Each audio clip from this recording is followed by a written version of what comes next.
actions speak louder than words. I feel like that is the quintessential piece of advice that people like to give you, and it sounds so cheesy, but honestly, yeah.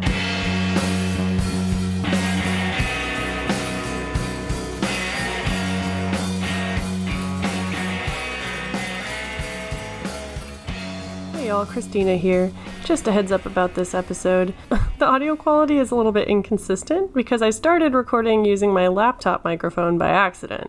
And then halfway through I realized my mistake and bring out the regular professional microphone.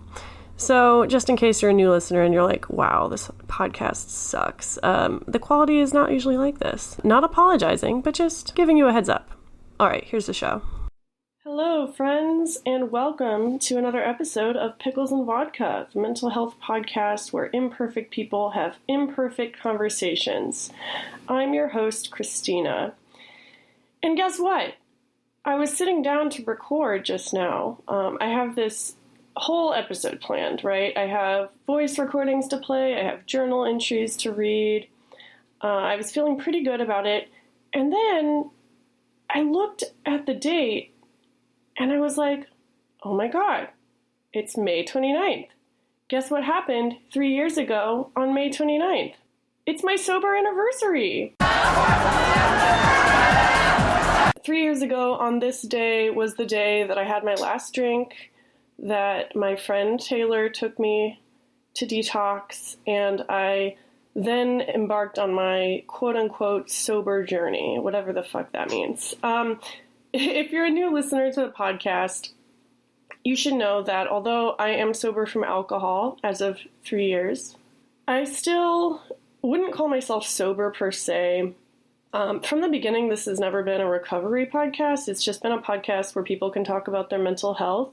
But what's happened since I started it in 2018 is that I started recovering, whatever that means, right? First, it was alcohol. That was the big one. When I started the podcast, I was still drinking. You can hear it in my voice. In a lot of the early episodes, I was really sad and really lost and just using alcohol to cope because it was available and that's what I had been using. But alcohol was never really the problem. My whole life, I feel like something was missing, and that the only way to stop feeling the absence of that thing, whatever it was, is by filling that hole with other things that hurt me.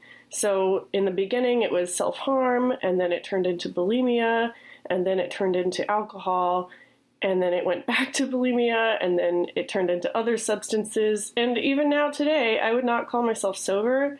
I do still use substances to cope. I still use a lot of harmful things to cope. But guess what? So does everybody. I'm not special. And the world is a really scary place right now.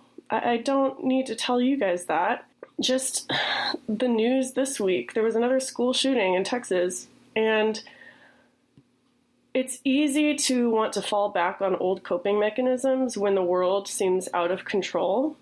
It feels like the world is going down the drain, so why not me too?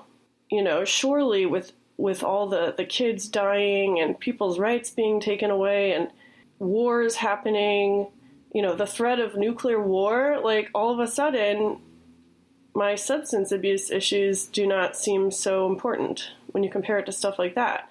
And it's really easy. I think when that happens, you simultaneously make yourself less important, but also the most important. Like, for me, when there's big world events going on out of my control, it almost feels safer to make it all about me. Because then I don't have to worry about anything else. It's not my responsibility. I relieve myself of the pressure to do anything about it, which also, it shouldn't be up to us to do anything about it. Like, we do have limited control when it comes to world events. I recognize that. I no longer think that I can't do anything about it, because there are little things we can do, but let's be honest. I am not going to be able to stop the threat of nuclear war with this fucking podcast. Like, if I eat 3 meals a day and don't purge for the rest of my life, that's not going to help prevent more school shootings from happening. You know what I mean? But what it does when I do focus on my own recovery, it puts me in a position where I feel like I'm able to provide support to the people in my life who might be struggling because of all this stuff happening. It puts me in a position where I can be present for people and for the world. And maybe right now I can't do anything, but I'm here. You know what I mean? I'm fully present. I can support the people in my life, and I can be aware of what's happening. I think awareness is really important.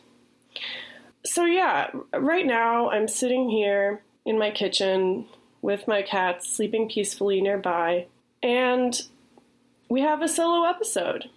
Thank you for everyone who listened last week to my episode with my friend Bianca, where we talked about her breakup.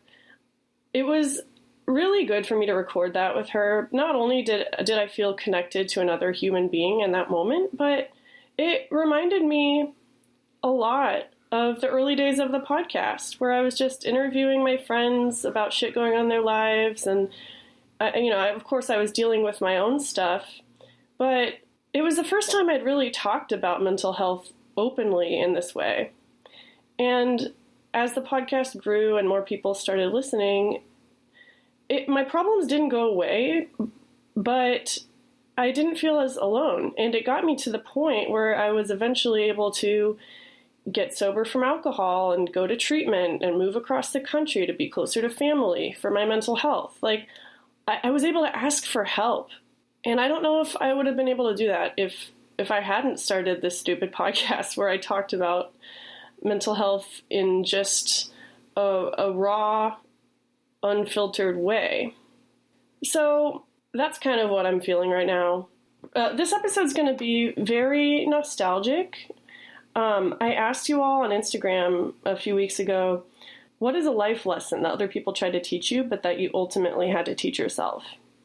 And usually I only devote the last part of an episode to these pickle poll answers, but this week I'm going to devote a little more time because you all provided some really insightful answers, which prompted me to think about how I would answer the question, which prompted this whole look back into why I started the podcast and why I continue to do it. And so I thought it would be cool after I give you all a little mental health update. I'm going to jump right into your answers. I'm going to read some voicemails that y'all sent. I'm going to pull up some clips from older episodes. And of course, since it's me, I have a journal entry from the past that I want to share. So, with that said, I feel like I should talk more about my sobriety, but honestly, this sounds weird, but it seems kind of like old news at this point. So, like I said, 3 years ago, today was the last day that I drank. And I was looking at my old journals to try to maybe find an entry to read that illustrates what I was going through at the time. And I found this entry from May 30th, 2019. Actually, let's see what the last one was. So you all remember my bullet journal? In the Wacko episode a few weeks back, I was reading a week out of my bullet journal that I made when I was an alcoholic. And the journal, the one that I read to you all from April of 2019 was one of the last ones that made any sense. Basically, if you keep going from there, you can kind of see my life going out of control. Okay, so I found the one from May 13th to 19th. And just reading through the notes, it's just really messy. Like Monday, I wrote vodka, withdrawals at work. No more beer though. Took edible and binged, but didn't eat all of it. Harm reduction? ? High spirits, poor sleep. And that's really all you need to know, right? Let's see, that I wrote about some stuff I was trying to do. I have a lot of goals that I never got around to doing because it's obvious to me that it's because of my alcoholism. But I still never stopped trying to be productive, even at the worst of my addiction. I was still tracking my healthy habits, like balancing my budget, doing yoga, riding a bicycle, reading for 30 minutes. Like, I was trying to do all this stuff, but in the weeks leading up to my detox, it's clear that everything is going off the rails.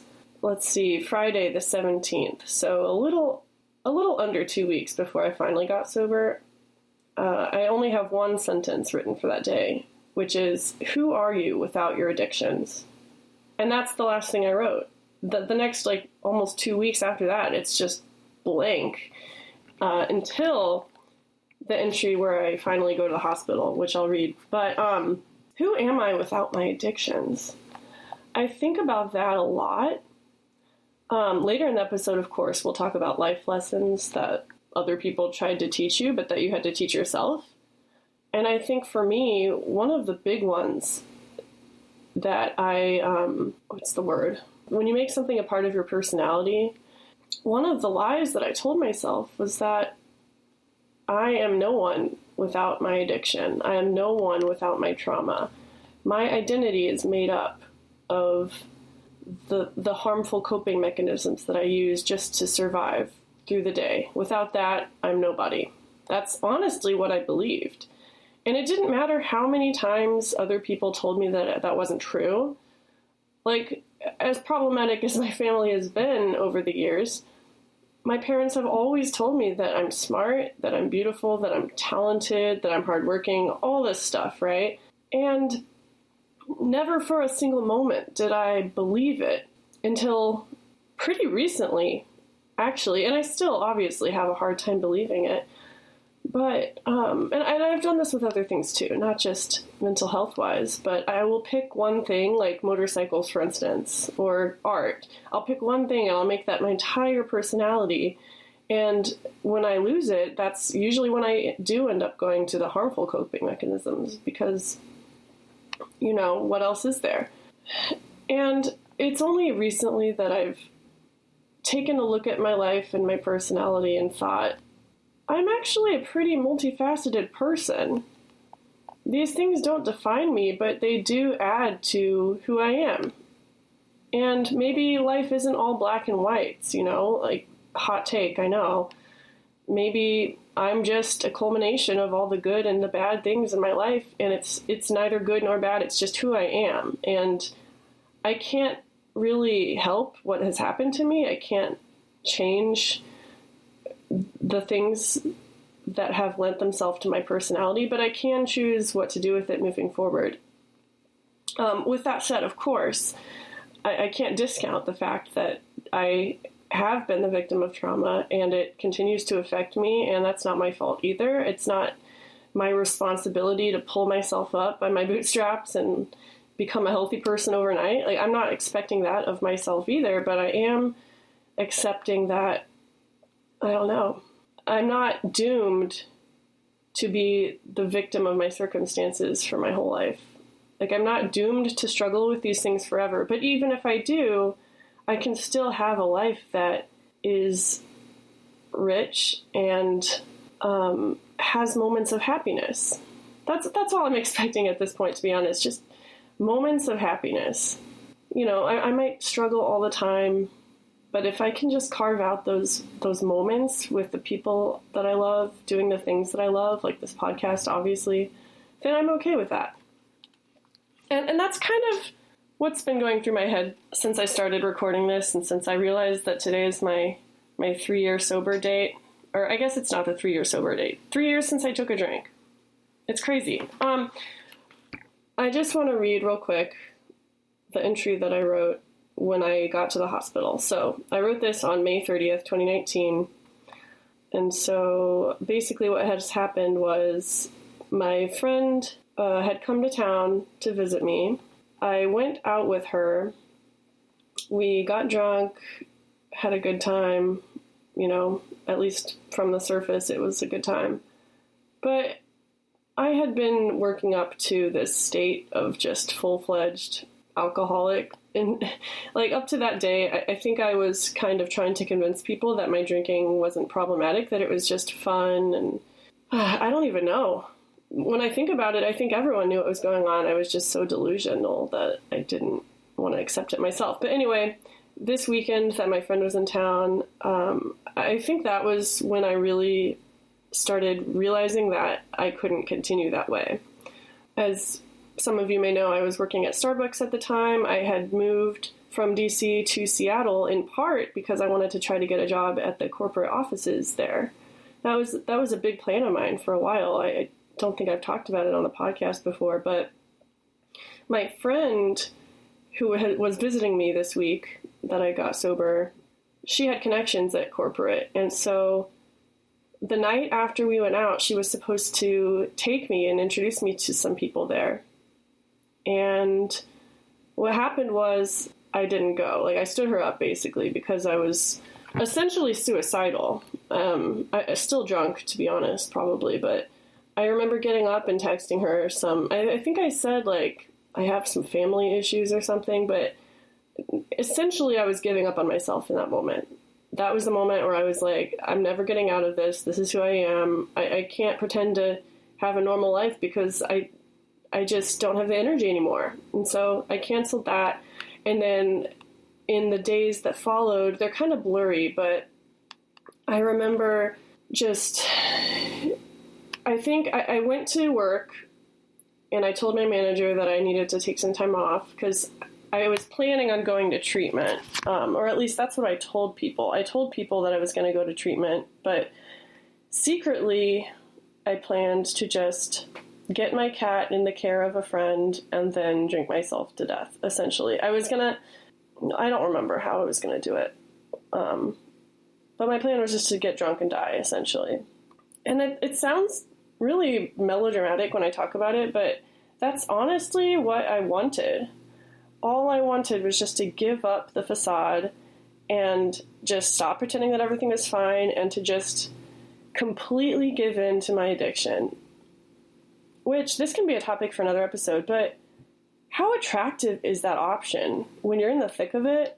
I've felt like this many times where the responsibilities of recovery was so much. All I wanted was just to give in to my addiction and die. Even today, like not today, literally, but these days, sometimes that option still presents itself in an attractive light. And I do think about throwing away all the progress I've made sometimes. Like, what would happen if I just went off the rails? Like, the world's in the trash anyway, so why not just give up? But what would really happen if I did that was it might be fun for a few days or a week, and then real life would crash down on me, and I would have to own up to my decisions. But anyway, so I had taken some time off work at Starbucks, and I started taking these long walks without any goal in mind. I would bring a water bottle full of vodka, and I would just go on these long walks. And I started calling my ex and telling him I wanted him to take my cat. And he eventually told my parents. And like I said, it's kind of a blur. But at one point, my friend Taylor heard that I wanted to go to the hospital. I had been in an outpatient group with her for alcohol abuse, and she was like the only other woman beside me, so we talked and stuff, but we weren't super close. But I remember this one day I had asked her if she wanted to take Ruby because like I said, I had this secret plan to get, make sure my cat was in good hands and then go off and die. So I asked her to take Ruby, and she was like, okay, I can take Ruby. Also, how about I take you to the hospital? Like, how about I go with you? And I didn't want that at all. I wanted to just be left to my own devices and die. But I agreed because I'm a people pleaser. And somewhere deep inside, I think I still wanted to save myself. Actually, to be honest, I probably just didn't care anymore, and I was like, all right, I might as well just go get treatment. Why not? So she took me to the ER. We were there for 12 hours, and then finally I was taken to this hospital in TrAuMa, which is outside of Seattle. So This is the entry that I wrote the first morning that I woke up in the hospital. So May 30th, 2019. I have been to hell and back and can scarcely believe this is happening. Here in the quiet psych ward of St. Joseph's in Tacoma, it's easy to forget that just 48 hours ago I was drinking a liter of vodka and carving holes in my skin. Oh, that's another thing. I had relapsed on self-harm this week. Part of me knew it had to come to this. When I started drinking the moment I woke up, when I needed spiked tea to get through the shift, when I went to see my therapist, still drunk after getting blacked out the night before, in front of friends. Taylor took Ruby and then drove me to the ER, where we waited for 12 hours before I was finally admitted, 45 minutes away. My handwriting is really bad, sorry. My withdrawals were bad at that point, and I honestly was questioning everything. Why was I there? So far, it's been nice here, but nothing groundbreaking. I don't know if this will magically make me feel better when I get out, but I'm safe. I'm sober. And that's it. That's the beginning of my quote-unquote sober journey. And it's just so wild to me that I'm here and that I don't really think about alcohol anymore. I mean, aside from some, freak events, like I talked in the last episode, there was a moment when I had a panic attack at work and I wanted to drink. Like, that doesn't really happen ever anymore. And when it does, I don't even consider it. Like, it's an intrusive thought that happens, but I don't really follow it to the next step. I just acknowledge it and let it go. And of course, I'm not perfect. There's other things that I do to cope, but I'm just really glad to be here.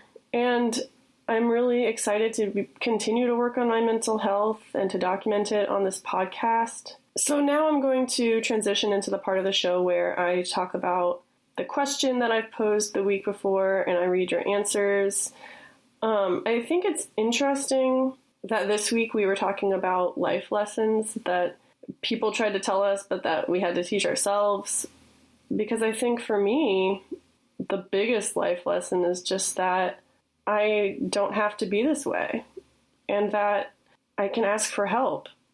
Honestly, I don't know. I don't know what I was trying to say. I'm just going to start reading your answers and then hopefully I'll remember what I was going to say along the way.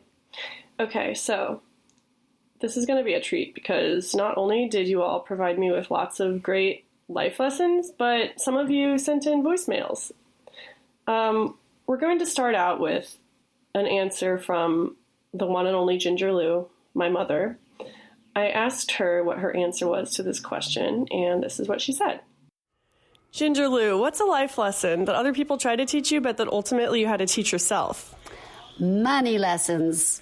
Definitely money. What's one thing people told you to do, but you were like, that's stupid? Don't spend it all. Is this why we don't have an inheritance? You do. You just wait and see, girl. Oh. So obviously that answer is really silly. My mom and I like to joke a lot together. But it got me thinking that my mom is 64 almost. If I'm wrong, I'm never going to hear the end of it. But my mom is almost 64. And she still has a lot of insecurities around money. My whole family has always been kind of financially shaky. My parents went bankrupt about 8 years ago, and they've been able to come back from that, but that really traumatized our family. And the voicemail that I'm about to play after this kind of has to do with this in a roundabout way. So here is a voicemail I got from my friend Alyssa, aka Flesh Daddy, and I think it's really interesting. Again, the question that I asked was, what is a life lesson that others tried to teach you, but that you ultimately had to teach yourself? I taught myself a lot of things, like just household things, like how to fix sinks and how to cook, just because I had my siblings to take care of and no one had taught me how to, so I had to kind of learn on my own as I went. But I think that kind of ties into something that Jean-Luc Picard from Star Trek said, which is it is possible to make absolutely no mistakes and still lose. It's not weakness, it's just life. I learned that kind of the hard way over my lifetime. I moved out of my parents' house. Everybody knew how my mom was and how my mom could be. And still everybody excommunicated me, even though I was the one taking care of the family and everybody knew it. And I was the one getting good grades and I was the one doing every single thing right. And I was trying to go to college and I was trying to, make something of myself. And everywhere I went, every turn, it was like I was barred because I wouldn't take my mom's abuse. And I feel like this kind of ties into what's going on in the world right now, especially in the U.S. Wage shortages, housing shortages, increasingly violent and radicalized people, and climate crisis. And, we little people did everything we could. Everything we could. We went to college. We got a good job. We did everything we were supposed to do. We were trying to buy houses, which we can't now, and everybody just feels like we're all backed into a corner right now. And I just have to keep thinking about that. You can do everything right and still lose, It's not weakness. It's just life. Thank you, Alyssa, for sending that in. I've been thinking about it a lot since I heard it for the first time. And I think it's interesting that the life lesson that my mom was talking about, learning about money, is something that we can all relate to, right? But on a bigger scale, I think the message that Alyssa is driving home, that you can do everything right and still things won't go your way, I think that's a lesson that we've all learned, especially in recent years. Like I was talking about at the beginning of the episode, the world is in a crazy situation right now, and it feels like we don't have any control over it, because guess what? In many ways, we don't have any control over it, and that's fucking scary.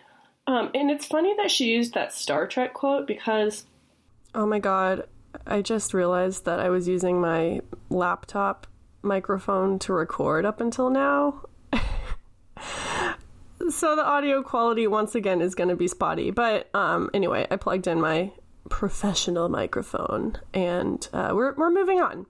But anyway, I think it's really interesting that Alyssa brought up that Star Trek quote, which is, it's possible to make no mistakes in life and still lose. Because that is what my ex Andrew told me after we broke up. If you want to listen to that story, you can go back to the episode called Interviewing My Ex, where we talk about it. But basically, I felt like I had done everything right in that relationship. We got along great. There was not a ton of conflict, but things weren't going right. And ultimately, we broke up because we just weren't right for each other, or the timing wasn't right, or whatever. We're still friends. Like, shit happens, but it wasn't meant to be, whatever that means. And that quote brought me a lot of comfort in that moment. And hearing Alyssa say it just now reminded me that it's still as true as ever. You can do everything right. You can do what society tells you and still, quote unquote, lose. Let's slow down for a second and talk about what that even means. Like, what does it mean to lose?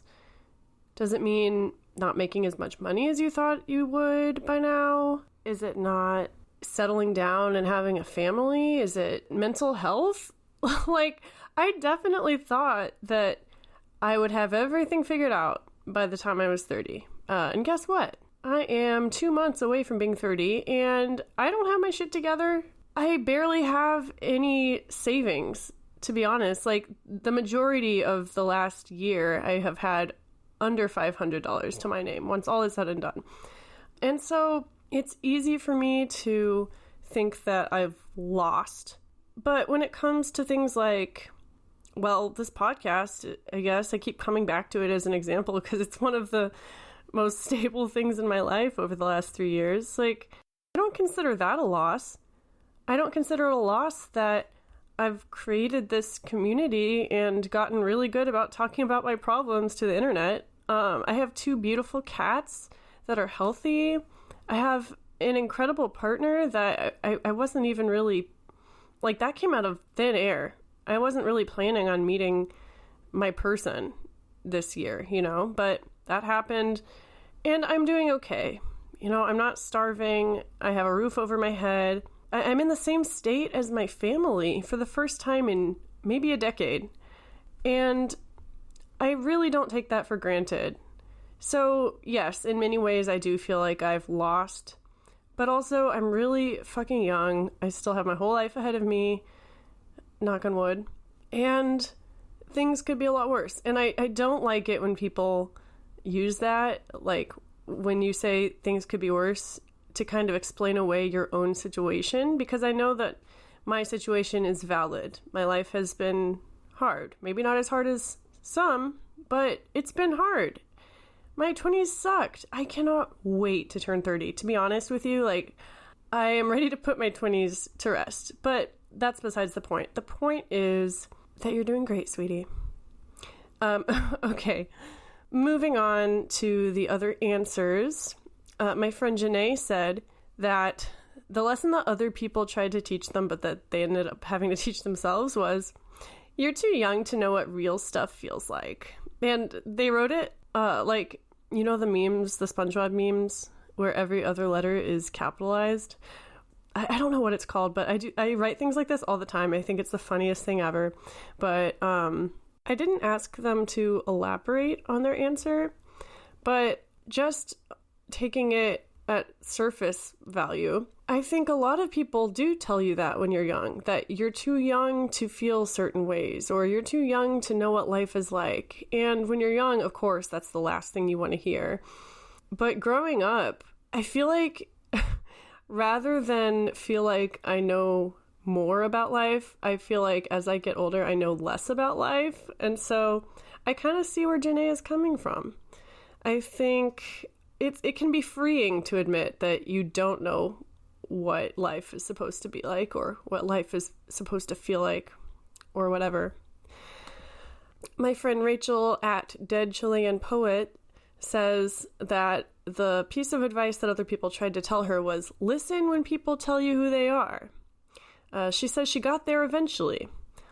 Similarly, my friend Sid says that people tried to tell them who their true friends were, and they followed this up with, also, people always tell you who they are. Believe them the first time. I do this a lot where I try so hard to turn people into something they're not. Take relationships, for instance. I know I keep bringing up this relationship with Andrew, my ex, but it's because I learned a lot from that relationship. But I don't know, the example that I'm thinking of is, I'm a person who likes to do things. I like to get out of the house. I like to hang out with people. Not to say I don't have my antisocial moments, but I like to be busy, and Andrew did not. He would much rather we stay in and watch TV all day, which, you know, he has clinical depression. That was another thing that led to our relationship ending. But I tried so hard to turn him into, like, the kind of person that I wanted him to be. And I've done this with other relationships too, and not just romantic ones. But I try to get people to conform to my idea of what they should be. And I do this with myself too. So yeah, maybe when people tell you who they are, believe them. That's the big life lesson that I got from Rachel and Sid. Another life lesson that my friend Shannon said people tried to teach her was that actions speak louder than words. And then Shannon writes, yeah, okay, until you're hiding in your neighbor's garage because you just pushed your friend down the stairs and she called the cops on you. Like a bitch. And then she says, I should clarify that I was 19. Crucial detail. Actions speak louder than words. I feel like that is the quintessential piece of advice that people like to give you, and it sounds so cheesy, but honestly, yeah.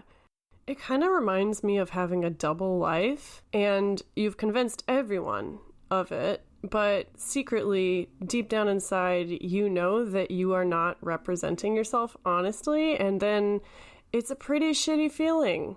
Going back to my sober journey, at the time that I was at my worst, I think I tried so hard to convince people otherwise, including myself. Like, I would make all these goals in my bullet journal, and I would show up to work on time and bust my ass, and then, of course, I would go into the bathroom after closing down the store, and I would binge and purge and then drink a bottle of vodka walking home. Like, that's what I would do. And I felt really guilty about it because I knew that those actions weren't representing who I was or who I really wanted to be. So yeah, that's a good piece of life advice. Also, thank you, Shannon, for responding. I work with Shannon in real life, and she always makes a big deal out of being so much older than me, even though she's only 4 years older than me. And so when I posted this pickle poll, she was like, ew, I guess now I feel compelled to comment. So thank you, Shannon. Moving on to the next one. Jacqueline of the Binge Breakers podcast, the one and only, said, my partner constantly told me I didn't have to think the thoughts I thought about me and that I could change years before I finally believed it myself after hearing someone phrase it differently. I'll read that again. My partner constantly told me I didn't have to think the thoughts I thought about me and that I could change years before I finally believed it myself after hearing someone phrase it differently.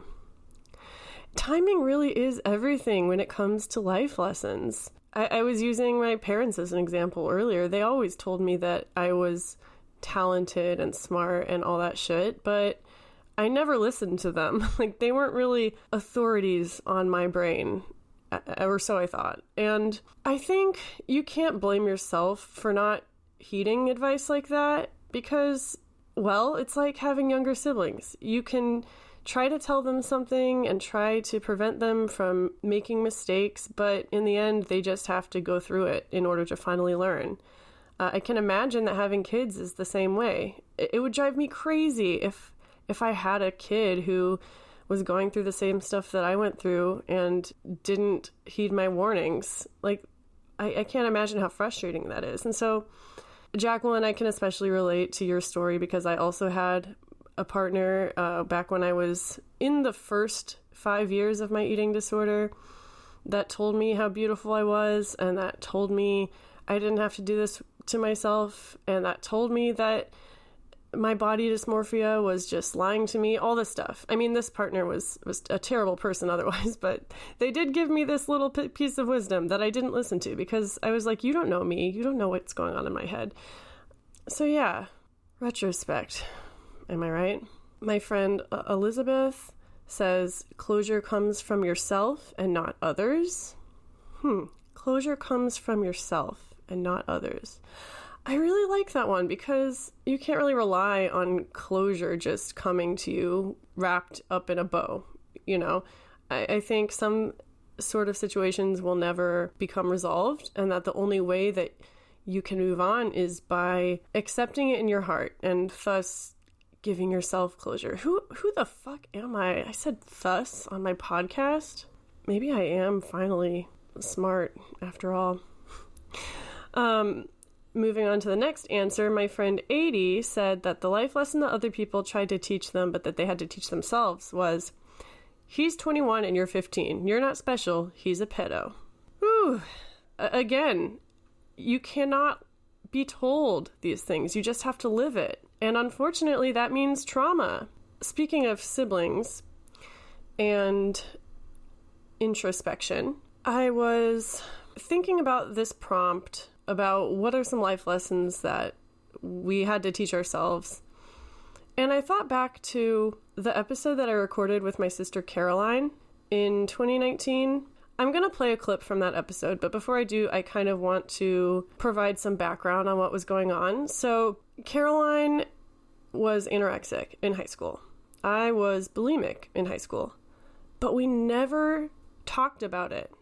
We both kept our secrets to ourselves. And granted, her eating disorder arrived kind of while I was in the process of leaving, and then it didn't get really bad till I was out of the house. So we weren't in the house at the same time actively in our eating disorders, but we definitely could have talked about it. Like, we had so much in common that we didn't even realize. And it wasn't until the end of 2018 when she helped me move from DC to Seattle. We rented a minivan. She helped me drive there. And then when we got home, we recorded this podcast together. But it wasn't until this podcast that she openly admitted that she had had an eating disorder. And so here is the clip in which we talk about that. I just wanted to not be confronted, not be yelled at, not be cried to. I wanted things to go smoothly and peacefully, maybe like I did when I was a kid. I mean, that's just your personality. Yeah, but since I was the cause of strife, I was just like, oh, they do not need this in their lives. I will deal with it myself. I never told anyone. You never told anyone. To this day, this is like the first time I've actually said it, because I told you earlier, like, I have moved so far past it that I feel free to tell anybody now. But it kind of scares me that if I were still dealing with it now, I probably wouldn't be telling you guys all these things. I probably would still want to keep it to myself. And that's really important to bring up to the people who are still struggling. It's so important to talk about this stuff. With anyone you can. Like, even if there's someone online, like, your friends will probably be more understanding than you think. Yeah, like, and if they don't, they're either just kind of unsure what to do and it makes them nervous, or they're assholes and you shouldn't be friends with them. If I could go back, I really wish I had shared more with you. Like, when we shared a room. I didn't tell anyone, and we related so much on so many things, and we talk all the time about them now. Yeah, like this podcast. Yeah, we talk about this shit all the time. Yeah, we're like, we should make this into a podcast because it's just natural. I mean, Caroline and I have so much in common, but when it mattered, we didn't really talk to each other about it, and I wonder how much of a difference we could have made if we were open with each other. I felt like you would have judged me or thought of me differently. Yeah. And in my situation, it kind of all blew up in everyone's faces, whether I wanted it to or not. And I was scared of that. I was scared of everyone being worried for me or seeing me as this person who can't control herself. And yeah, I feel like people thought of me that way. Yeah, despite like the whole thing being over, like, I needed to have some control in my life over how I looked, how I felt. I always wanted to be healthy, like, and I kind of had this skewed version of what healthy meant. But anyway, it was about being in control, but I actually was the most out of control I've ever been, I'd say. Yeah, I mean, that's the reality of it. Yeah. Every time I listen to that episode, it makes me nostalgic for that trip because it was really fun. I was finally on my own in Seattle after moving somewhere with some dude that I didn't really have a lot in common with. Our relationship had a lot of problems. You see a pattern here. But I had broken that off. I had gotten a job in Seattle and moved for myself, by myself. And here was my sister, one of my best friends, embarking on this epic road trip with me across the country. And I was really excited for all that was to follow. And this podcast that I recorded with her, it's episode 6, by the way, The Family Issue. Definitely worth a listen. We talk about our childhood and all that shit. But it was so good to just be in my new apartment in Seattle with Caroline, recording the podcast, talking about mental health, and kind of coming clean to each other about a lot of things. I mean, it was more her coming clean about stuff that she had been going through that I knew she had been going through, but we hadn't really talked about it at this length before. And the reason that I played this was because talking about life lessons we learned, I think one thing that I've learned is that telling people about what you're going through is priceless. Like, there is no better thing you can do today after listening to this than open up to someone about what you're going through. They don't have to give you advice per se. In fact, sometimes it's better when they don't give you advice, but just trusting someone enough to tell them and then feeling that weight disappear once you have told them, there's nothing to compare it to. Another part of this piece, of course, is asking for help. I have really been bad at asking for help my entire life, and like I said earlier, it wasn't until recent years that I finally became comfortable talking about this stuff, but also putting myself in the position of realizing that I need help. Like, I can't do this on my own. And maybe other people can relate. And that has changed my life, maybe more than any other piece of advice has. It's okay to struggle, but being okay with it doesn't mean that you're doomed to struggle. Like, I know I used that word earlier, doomed. But it's true. I feel like most of my life I did feel doomed to struggle alone. And the beautiful thing about this podcast, or one of the beautiful things, is just that I'm not alone, and other people want to hear about this stuff, and it's just beautiful. So if there's one thing I encourage you to do after listening to this episode, it's just talk to someone. Tell someone that you're having a rough time right now, and maybe that's it. Maybe you stop there, or maybe you ask someone to check in with you. Maybe you ask someone to, come over and talk for a little bit. I don't know. It's obviously easier said than done, but I promise that it'll be worth it. And maybe it takes opening up to a few people before you find someone that you can really trust. Unfortunately, some people do not have your best intentions in mind. And that's one thing I've figured out too over the years, is that not everyone can be trusted with the details of your mental health. Some people will use it against you. And so use discernment. But in the end, we're all just out here struggling together, and odds are that things are going to get worse before they get better. But that doesn't mean you're doomed to repeat your same mistakes. With that said, I guess I'll just wrap up the episode.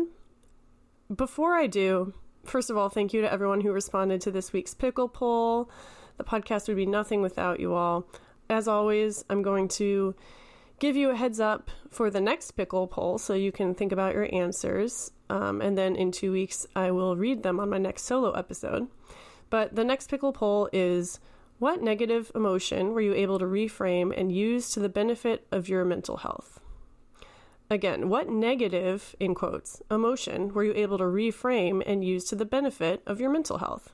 I'm talking about emotions like sadness, anger, things that society says is bad for you, but that is not only a normal emotion, but one that we need to feel and that we can use for the benefit of our mental health. So in 2 weeks, I'll have another solo episode, and I will read your answers and as well as elaborate on my own. I have a special guest planned for next week that I'm super excited about. If you ever wanted to be a guest, hit me up. I'm slowly getting back into the cycle of having guests regularly, and I would love to talk to you about your mental health experiences, especially now.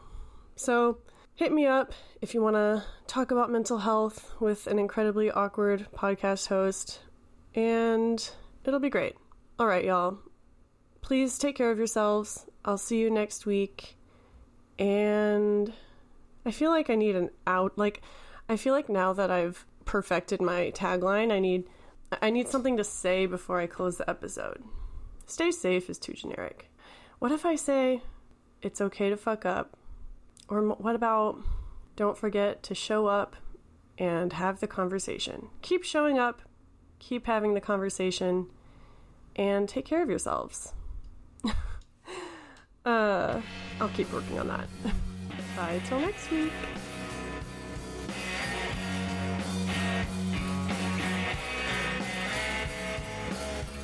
Hello, friends. It's Christina again.